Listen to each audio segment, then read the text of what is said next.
ధునోతుద్భాంతం నస్తులిత దళితేందీవరవనం ఘనస్నిగ్ధ శ్లక్షణం చికుర నికురంబం తవ శివే యదీయం సౌరభ్యం సహజముపలబ్ధం సుమనసో వసంతస్మిన్ మన్యే వలమధన వాటి విటపినాం అంటారు అమ్మవారి కొప్పు గురించి.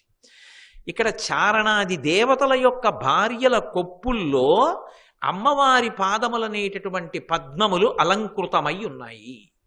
అంటే నిజంగా అమ్మవారి పాదాలు భౌతికంగా అలా పెడుతుంది అని కాదు దాని అర్థం.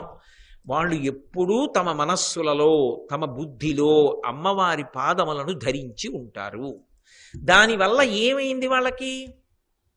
ఎందుకు దేవతలు అనేక మంది ఉన్నారు, అంతకుముందు ఏమంటున్నారు? కారణాది పరికల్ప్యమాన అని కారణేషు వర అని ఎక్కడ చూసినా కారణేషు శబ్దం వేస్తూ వచ్చారు.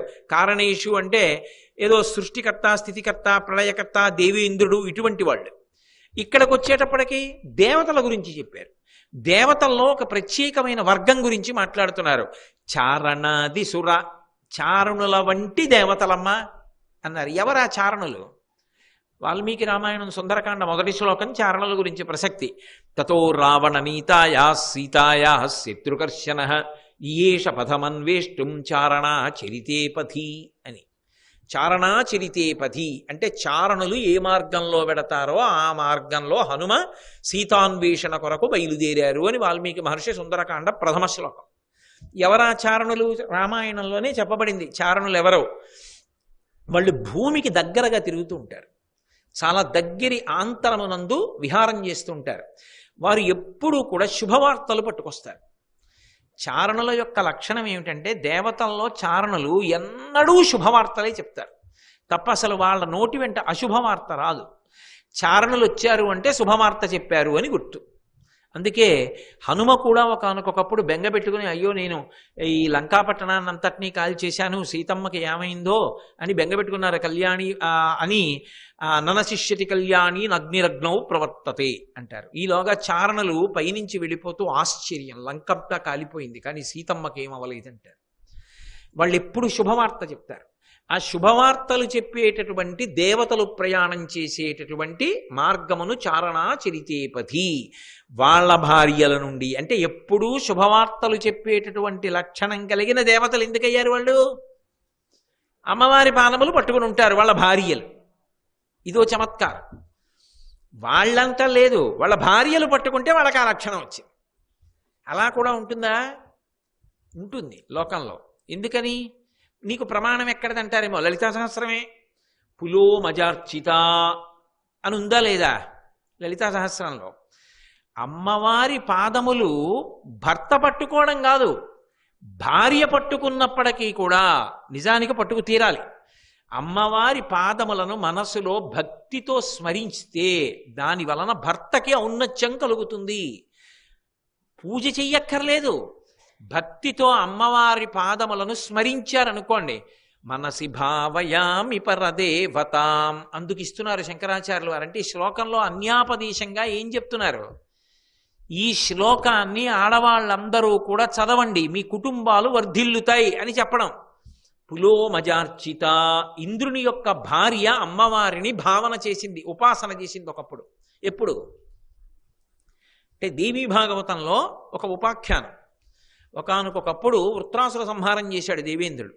చేస్తే బ్రహ్మహత్యాపాతకం పీడిస్తే అందరూ వృత్రాసుర సంహారం చేశాడని ఆయన్ని నింద చేశారు.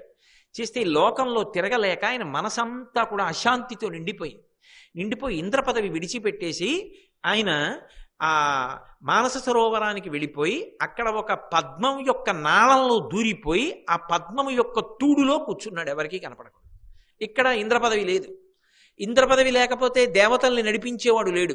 దేవతల్ని నడిపించేవాడు లేకపోతే అదును చూసి రాక్షసులు దండెత్తుతారు. అవ్యవస్థ ఏర్పడుతుందని అంతదాకా ముందు దేవేంద్ర పదవిలో ఎవరో ఒకరిని కూర్చోబెట్టాలి. ఎవరిని కూర్చోబెట్టాలి? శతక్రతుమిబాసీనన్నాగరాజస్య మూర్ధని అని రామాయణంలో 100 యజ్ఞములు చేసినటువంటి వాడు ఇంద్ర పదవిలో కూర్చోవాలి. అప్పుడు నహుషుడు ఉన్నాడు అలా 100 యజ్ఞములు చేసి. అందుకని ఆయన్ని పిలిచి దేవతలు అన్నారు, అందాక నువ్వు ఇంద్ర పదవిలో కూర్చో అన్నారు. ఇంద్ర పదవిలో కూర్చోబెట్టాడు. తీరా ఇంద్ర పదవిలో కూర్చున్న తర్వాత ఆయనకి రజోగుణ సంపర్కం పెరిగి ఆయన ఉద్యానవనాల్లో విహారం చేద్దాం, ఏదో అక్కడ ఉండేటటువంటి అప్సరోగణంతో విహరిద్దాం, వాళ్ళ నృత్యాలు చూద్దాం, ఇలాంటి వెర్రొకటి బయలుదేరి ఇంకా అక్కడి నుంచి ఆ విహారం అంతా మొదలుపెట్టాడు. ఎక్కడో శచీదేవి గురించి విన్నాడు. ఆయనకు ఆలోచన వచ్చింది, ఇంద్రుడి భార్య శచీదేవి కదా, నన్ను ఇంద్ర పదవిలో కూర్చోబెట్టారుగా, పదవిలో కూర్చున్నప్పుడు నేను ఇంద్రుడినేగా, అప్పుడు శచీదేవి నాకు భార్యేగా, ఇంద్రుడు ఎక్కడో ఉన్నాడు, మీకు తేలిగ్గా అర్థం అవ్వాలంటే ఇన్ఛార్జ్ అంతే ఈయన. అసలు ఇంద్రుడు రావాలనే వాళ్ళ కోరిక. కానీ ఈయనేమని అన్వయం చేశాడంటే దాన్ని, నేను ఇంద్ర పదవిలో కూర్చున్నప్పుడు ఇంద్రుడు అని పిలుస్తారు నన్ను, కాబట్టి ఇంద్రుడి భార్య శచి నాకు భార్య, కాబట్టి శచీదేవి యొక్క భోగాన్ని నేను అనుభవించాలి. ఈ మాట శచీదేవికి తెలిసి తలడిల్లిపోయింది ఆవిడ. ఇదెక్కడి ప్రారంధం అని చెప్పి దేవగురువు బృహస్పతిని ఆశ్రయించింది. ఆయన నన్ను కాపాడతాడని. ఈయనకి చాలా కోపం వచ్చింది. బృహస్పతి ఆశ్రయమిస్తాడా శచీదేవికి, నేను ఆమె పొందు కోరుతుంటే అని ఎక్కడ లేని క్రోధాన్ని పొందాడు. అప్పుడు బృహస్పతి యొక్క ఉపదేశం మేరకు, అంటే నేను సంగ్రహంగా మాట్లాడుతున్నాను మీతోటి, ఎందుకంటే ఇప్పుడు దేవీ భాగవతం కాదు కదా నా ప్రసంగం, ఇందులో విషయాన్ని కూర్చడం, సమర్థించడం. ఆవిడ పరదేవతని ఉపాసన చేసింది. అమ్మవారు ప్రత్యక్షమైంది. ఎన్నాళ్ళు ఇన్నేళ్ళు అని ఉండదు, త్రికరణ శుద్ధిగా ఉపాసన చేసింది. ఒక ఇల్లాలు కష్టంలో ఉన్నప్పుడు అమ్మవారిని ఉపాసన చేస్తే ఆవిడ ఉంది అని నమ్మి పిలిస్తే వెంటనే పలుకుతుంది. అదో విచిత్రం, ఆవిడ వెంటనే పలుకుతుంది. అందున ఒక కులకాంత కష్టాన్ని ఆవిడ వార్చదు, ఆవిడ ఇష్టపడదు. సువాసిన్యర్చన ప్రీత, అది సువాసినులకు ఉన్నటువంటి గొప్ప అవకాశం. ఆవిడేం చేసిందంటే వెంటనే అమ్మవారిని ప్రార్థన చేసింది. ఆవిడ ప్రత్యక్షమైంది. ఏమమ్మా ఎందుకు అంత ఆర్తి పొందుతున్నావు అంది. ఏమి తెలియనట్టు అడుగుతుంది. నా భర్త కనపడలేదమ్మా, ఎక్కడున్నారో తెలియదు, ఆయన కనపడక తల్లడిల్లిపోతున్నాను, ఆయన కనపడేటట్టు మళ్ళీ ఆయన ఇంద్ర పదవిలో కూర్చునేట్టు అనుగ్రహించమ్మా అంది. ఏ భార్య అడగది ఆ మాట. ఆ స్థితిలో ఉన్నప్పుడు ఆ తల్లి ఎంత ఆర్తితో ఉంది. పులోముని యొక్క కుమార్తె శచీదేవి, పులోమజ్జ, జ అంటే పుట్టినది పులోమునకు. ఆవిడ వెంటనే ఇంద్రుడి దగ్గరికి వెళ్ళింది. ఎక్కడుందో చెప్పింది అమ్మవారు, ఫలానా చోట ఉన్నాడు నీ భర్త, వెళ్ళమ్మా అంది. అక్కడికి వెళ్ళింది. వెళ్ళి భర్తని కలుసుకుంది. ఎలా వచ్చావు, ఈ ప్రదేశం ఎవరికి తెలియదే అన్నాడు. అమ్మవారి అనుగ్రహంతో వచ్చాను. మీరు ఏమిటి, కష్టం ఏమిటి, మానస సరోవరం ఏమిటి, ఈ పద్మం యొక్క తూడులో ఉండడం ఏమిటి, రెండెంది. ఈలోగా తగిన ఆలోచన కలుగుతుంది నీ భర్త యొక్క పాపం పోవడానికి, బెంగపెట్టుకోకు, వస్తాడు ఇంద్ర పదవికి అంది. అమ్మవారు కదూ, ఆవిడే బుద్ధి ప్రచోదన శక్తి. ఋషులందరూ బయలుదేరారు. ఆయనతోటి అద్భుతమైనటువంటి యాగం చేయించారు. దాంతో ఆయన పాపం పోయింది. ఈలోగా ఇక్కడ నహుషుడు, ఈయన ఇంద్ర పదవిలో ఉన్నాడు కదా, అందాక శచీదేవిని ఆశించి ఉన్నాడు. ఈ నహుషుడికి పాపం కలగాలి, వాడు చేసిన దోషమే వాడు పడిపోవడానికి కారణమవుతుంది.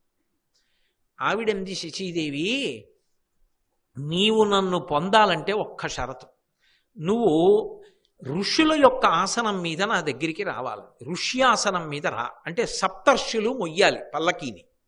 వాళ్ళు మహాపురుషులు, బ్రహ్మజ్ఞానులు. సప్తర్షులతో పల్లకీ మోయించడం ఏమిటి? ఒకనకొకప్పుడు కంచి కామకోటి పీఠాధిపత్యం వహించిన మహాపురుషులు చంద్రశేఖరేంద్ర సరస్వతి మహాస్వామి వారు పల్లకీ తలుపులు వేసేసి లోపల కూర్చుని ఆయన సమాధి స్థితిలో ఉండేవారు. కామాక్షి కామాక్షి అంటూ పల్లకీ పట్టుకు తీసుకెళ్ళిపోతుండేవారు. ఆయన లోపల కూర్చుని పల్లకీ ఎవరు మోస్తున్నారో చెప్పేవారు. పల్లకీ ఓ ఊరెళ్ళింది. ఆ ఊరు వెళ్ళేటప్పటికి ఆ ఊళ్ళో ఒక మహావిద్వాంసుడు ఉన్నాడు. ఆయన వచ్చి బోయిని పక్కకి తప్పుకోమని పల్లకీ పట్టుకున్నాడు.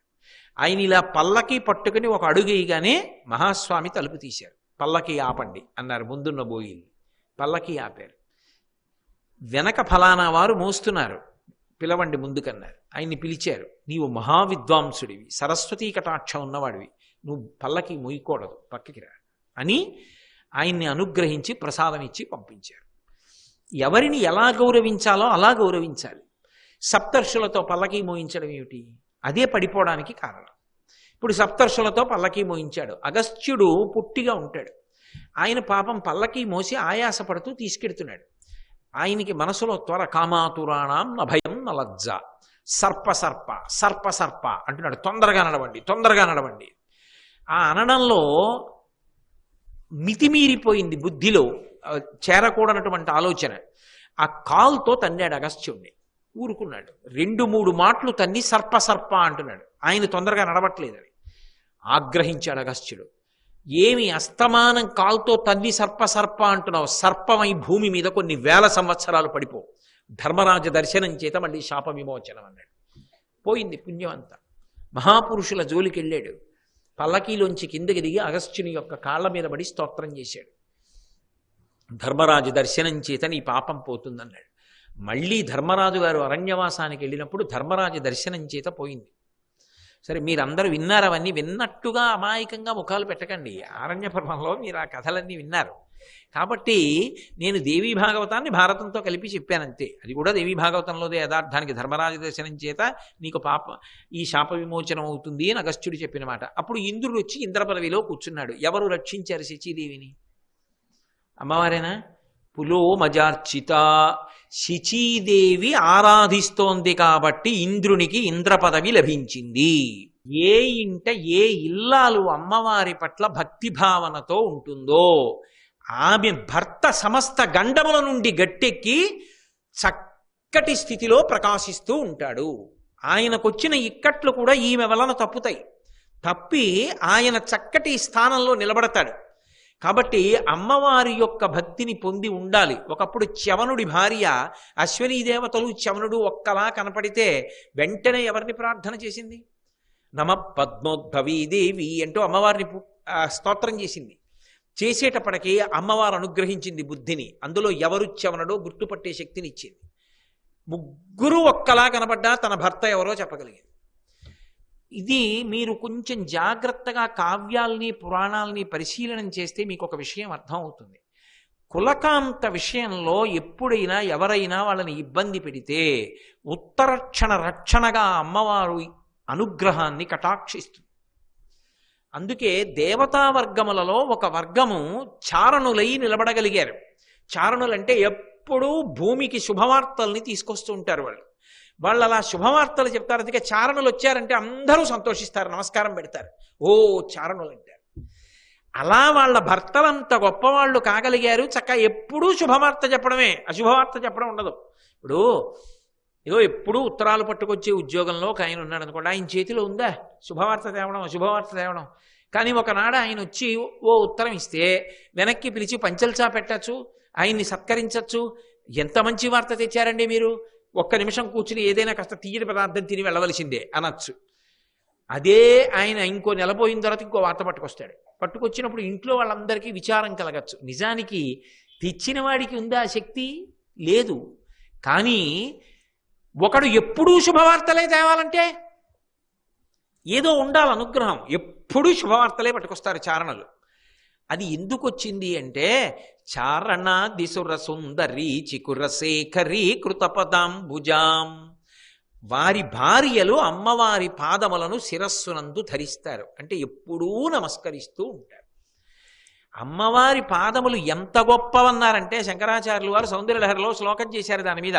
నఖైర్నాక స్త్రీణాం కరకమల సంకోచ శిశిభిః తరూణాం దివ్యాణాం హసత ఇవతే చండి చరణౌ ఫలాని స్వస్యేభ్యః కిసలయకరాగ్రేణ దదత దరిద్రేభ్యో భద్రాం శ్రియమనిశమహ్నాయ దదతౌ అన్నారు. ఇది ఒక అపురూపమైనటువంటి అభయం ఇచ్చేశారు శంకరాచార్యులు వారు. అందులో అమ్మవారిని చండీ అని పిలిచారు, చండీ పరదేవత అని పిలిచారు. చెడకోపన ఇది చండీ అని. చండీ హోమం కలియుగంలో పరమాద్భుతం. అందులో మనవాడు ఇక్కడ చేయిస్తున్నప్పుడు ఆ దత్తాత్రేయ శాస్త్రి అద్భుతంగా చేయిస్తాడు. పచ్చివి తీసుకెళ్లి మారేడుకాయలు వేసేయండి, ఏం వేసేయండి, జ్వాల అలా లేచి నిలబడుతుంది. అంతే, అంత గొప్పగా జరుగుతుంటుంది చండీ హోమం, పూర్ణాహుతి కూడా. అటువంటి చండీపరదేవత అనుగ్రహాన్ని శంకర భగవత్పాదులు ప్రస్తావించారు. నఖైర్నాక స్త్రీణాం కరకమల సంకోచ శిశిభిః. అమ్మవారి పాదాలకి గోళ్ళు ఉంటాయి. ఆ గోళ్ళు తెల్లగా ఉంటాయి. ఇటు 5 గోళ్ళు, ఇటు 5 గోళ్ళు, 10 గోళ్ళు. అమ్మవారివి ఎలా ఉంటాయంటేట 10 చంద్రబింబాల్లా ఉంటాయిట. ఆ తెల్లటి కాంతితో ఉంటుంది కదా చంద్రబింబం. నాకస్త్రీణాం, దేవతా స్త్రీలు ఉంటారు. ఎవరు? శచీదేవితో కలిపి. వాళ్ళు దేవతా స్త్రీలు సాధారణంగా ప్రతి చిన్నదానికి అంటే వాళ్ళ దగ్గర అవకాశం ఉంది. వాళ్ళకి కల్పవృక్షం ఉంది, కామధేను ఉంది, చింతామణి ఉంది. ఉన్నప్పుడు మరి వాడి దగ్గరికి ఎడతారు కదా. కిసలయ్యకరాగ్రేణ దదత, దానికో లక్షణం. కల్పవృక్షం అంటే ఒకటే అనుకునేరు, 5 ఉంటాయి. 5 కలిపి కల్పవృక్షాలు అంటారు. కల్పవృక్షము అదొకటి, మందారము ఒకటి, అందుకే శ్రితజన మందారం అంటారు. శ్రితజన మందారం అంటే ఎవరు వెళ్ళి నమస్కారం చేశారో వాళ్ళని అనుగ్రహిస్తుంది కాబట్టి శ్రితజన మందారం అని పేరు. అది భగవానుడి పట్ల శ్రితజన మందారం అంటూ ఉంటారు. మందారము, అలాగే పారిజాతము, 4వది హరిచందనము, 5వది సంతానము. ఈ 5 కలిపి కల్పవృక్షాలు. ఒకటి కల్పవృక్షము, ఒకటి పారిజాతము, ఒకటి మందారము, ఒకటి సంతానము, ఒకటి హరిచందనము. ఈ 5 కలిపి కల్పవృక్షాలు అంటారు. ఈ 5 కల్పవృక్షాలకి ఉండే లక్షణం ఏమిటంటే, దేవతా స్త్రీలకు ఏమైనా కోరిక కలిగితే చెట్టు కిందకి వెళ్ళాలి. ఆ చెట్టు కిందకి వెళ్ళి నిలబడాలి. నిలబడి ఆ చెట్టు కింద నిలబడి అడగాలి. చెట్లు చాలా రకాలుగా ఉంటాయి, అవి ఒక్కొక్క చెట్టు యొక్క లక్షణం అలా ఉంటుంది. నమో వృక్షేభ్యో అంటారు, అందుకే వేదంలో పరమశివుడు చెట్టు రూపంలో ఉంటాడు అని. తెల్లమద్ది చెట్టు శివస్వరూపం. ఒక్కొక్క చోట చెట్లు చూస్తే చాలా ఆశ్చర్యంగా ఉంటుంది. మీరు లోకంలో ఎక్కడైనా వేర్లు నీరు పీల్చుకోవడం చూసి ఉంటారు, వేర్లు నీరు విడిచిపెట్టే చెట్లు ఉంటాయి. నేను ఉదకమండలంలో చూసా ఓ చెట్టుని. అది ఏం చేస్తుందంటే, వర్షం పడితే పైనుంచి నీళ్లు లాగి వేర్లతో నీరు విడిచిపెడితే పక్కన తటాకాలు ఏర్పడతాయి. అదో విచిత్రం. దాని వేర్లు పైకొచ్చి అందులోంచి నీళ్లు వదిలిపెడుతూ ఉంటుంది ఆ చెట్టు. లోకంలో అనేక చెట్లు. అక్కడ కల్పవృక్షాలు ఉంటాయి 5. వాటి కిందకి వెళ్ళి నిలబడతారు దేవతాస్త్రీ. నిలబడి ప్రార్థన చేస్తారు, ఓ కల్పవృక్షమా మా కోరిక తీర్చు అని. అప్పుడు అది వింటుంది. విని కిసలయ్యకరాగ్రేణ దదత, చిగురుటాకులు దానికి చేతులు, చిగురుటాకుల వంటి చేతులతో అనగా చిగురుటాకులతో అనుగ్రహిస్తుంది. ఇదిగో ఫలితం తీసుకో, నీ కోరిక తీరుతోంది అంటుంది. వీళ్ళు ఏం చేయాలి? అక్కడికి వెళ్ళాలి, కల్పవృక్షం కింద నించోవాలి, దానికి కోరిక చెప్పాలి, చెప్పిన తర్వాత అది వినాలి, విన్న తర్వాత అది తృప్తి చెందాలి, తృప్తి చెందిన తర్వాత చిగురుటాకుల వంటి చేతులతో అనుగ్రహించాలి. కానీ ఆ దేవతా స్త్రీలు అనుకుంటారట, మా చేతులు పద్మాల్లా ఉంటాయి అనుకుంటారట. ఎందుకని? ఏదో ఎర్రగా ఉంటాయి. వాళ్ళు ఏం చక్కగా హాయిగా సంతోషంగా ఉంటారు ఎప్పుడు. అందులో చేతులు ఎర్రగా ఉంటాయి, కోమలంగా ఉంటాయి, మెత్తగా ఉంటాయి. అందులో ఈ చేతులు ఇలా చూసుకుని అబ్బా ఎంత బాగున్నాయో, పద్మాల్లా ఉంటాయి అనుకుంటారట. పద్మాల్లా ఉన్నాయనుకుని ఇలా చూసేటప్పటికి అమ్మవారి కాలి వేళ్ళు గోళ్ళు చంద్రబింబాల్లా కనపడతాయిట. పద్మాలకు ఏం చేయాలి? చంద్రబింబం కనపడితే ముడుచుకుపోవాలి, సూర్యుడు వస్తే వికసించాలి. అది పద్మానికి లక్షణం. మరి కమలములు చంద్రుణ్ణి చూస్తే ముడుచుకుంటాయి. ఎదురుగుండా అమ్మవారి కాలి వేళ్లకున్నటువంటి గోళ్ళు చంద్రబింబాల్లా కనపడుతుంటే వీళ్ళ చేతులు ఏమవుతాయి? ఇలా అయిపోతాయి. అంటే ఇంత కల్పవృక్షం దగ్గరికి వెళ్ళి అడగవలసిన వాళ్ళు కూడా అమ్మవారి పాదముల కాలి గోళ్ళు కనపడితే ఇలా అంటారు. అమ్మా, అప్పుడప్పుడు వాళ్ళు కల్పవృక్షం దగ్గరికి అక్కడికి పోతూ ఉంటారు. మాకు ఆ బెంగలేదమ్మా, దరిద్రేభ్యో భద్రాం, ఏవో మమ్మల్ని దరిద్రులు అంటూ ఉంటారు వాళ్ళు. నరులకు ఆ కోరిక తీరలేదు, ఈ కోరిక తీరలేదు, వాళ్ళకి అది లేదంటారు. మాకు ఆ బెంగలేదమ్మా. ప్రత్యేకంగా ఏదో నీ నామం గుర్తు తెచ్చుకోక్కర్లేదు, అమ్మా అన్న మాట గుర్తు తెచ్చుకోవడం ఏంటండి? గుర్తు తెచ్చుకోక్కర్లేదు. త్రికరణ శుద్ధిగా నమ్మి ఎంత కష్టంలో ఉన్నా ఒక్కసారి తలుచుకున్నంత మాత్రం చేత ఇక్కట్టు నుంచి పైకి ఎత్తేస్తుంది అమ్మవారు.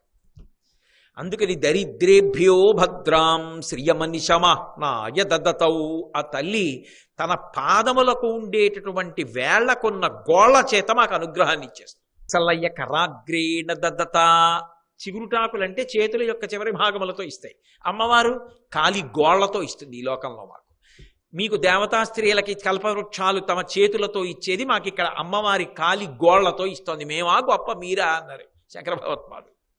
మేము గొప్ప. అందుకే అమ్మవారి కాలి గోళ్ళుట వాళ్ళని చూసి కిలకిలా నవ్వుతాయిట. మీకన్నా నరులు చాలా అదృష్టవంతులే, మీరు ఆ కల్పవృక్షాలు కామధేనువులు దగ్గర పెట్టుకుని కోరికల కోసం తిరుగుతారు, వాళ్ళు నా పాదాలు ఆశ్రయిస్తారని కిలకిలా నవ్వుతాయిట. హసతే చండీ చరణవు అంది చండీపరదేవత గొప్పతనం. అటువంటి చండీదేవిని హోమం ద్వారా ఉపాసన చేస్తే, చండీ హోమంలో ఆ తల్లి అనుగ్రహించనిది ఉంటుంది లోకంలో. ఆ తల్లి అనుగ్రహించలేనిది అన్నది ఏది ఉండదు. అంత గొప్పది చండీ హోమం. మన అదృష్టం ఏమిటంటే 9 రోజులు చండీహోమం చేసి పూర్ణాహుతి చేస్తూ ఉంటాం. కాబట్టి అంత గొప్ప తల్లి. కాబట్టి ఆవిడని ఆశ్రయించని వాళ్ళు ఎవరున్నారు లోకంలో నాకు చెప్పండి. ఆవిడని ఆశ్రయించరు అన్నది ఏమీ ఉండదు. ఆవిడ పాదముల వంక ఒక్కసారి ఇలా నమస్కారం చేస్తే నువ్వు అడగక్కర్లేదు, ఏదో ఒకటి వచ్చేస్తుంది. ఎందుకు వచ్చేస్తుందో తెలుసా? సచామర రమావాణి సవ్య దక్షిణ సేవిత. ఆ తల్లికి కుడివైపు సరస్వతీదేవి, ఎడంపక్క లక్ష్మీదేవి ఉండి వింజామర వేస్తుంటారు. వేస్తున్నప్పుడు మీరు వెళ్ళి ఎటుపక్క పాదం మీద పడ్డా అటుపక్క గాలి తగులుతుంది. ఆ గాలి తగిలిందిరా వాడికి అంటారు. వాడి గాలి తగిలిందిరా అలా అయిపోయాడు అంటారు. గాలి తగిలిందిరా అంటే సరస్వతీదేవి గాలి తగిలింది అనుకోండి మహావిద్వాంసుడు అయిపోతాడు. లక్ష్మీదేవి గాలి తగిలింది అనుకోండి మహా ఐశ్వర్యవంతుడు అయిపోతాడు.